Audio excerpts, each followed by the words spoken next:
Well, hello there. In this video, I want to show you how you can log into your student account and download Microsoft Office for free as a student. So the first thing we want to do is log into the portal. So I'll go ahead and log into the MyBucks account. And I'll go ahead and log into Office 365. Now, you're looking at this from an instructor perspective, so I will go in and just change the view to look like a student view, because accessing Office is a little different, right? And so, all right, so here we go. We're going to log into Office 365 for email.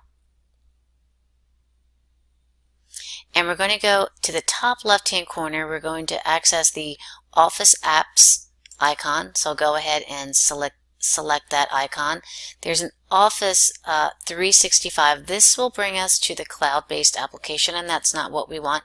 What we want to do is download the Office applications to our computer. So I'm going to go ahead and choose More Documents.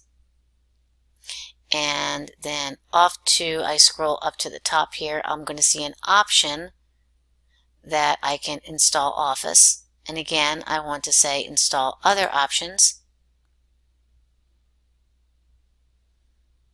And once I'm on this page, I will see the option to install Microsoft Office. Now you have up to 6 installs. You can see I've already used 3 of my installs. In order to install, you'll simply select the download button. It will download a executable file. You should save this to your desktop so we know where to find that.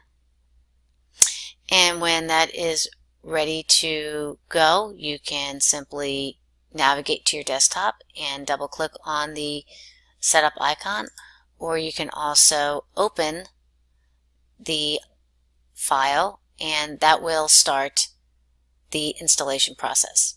So hopefully this quick video will help you with how to go about installing Microsoft Office to your computer at home.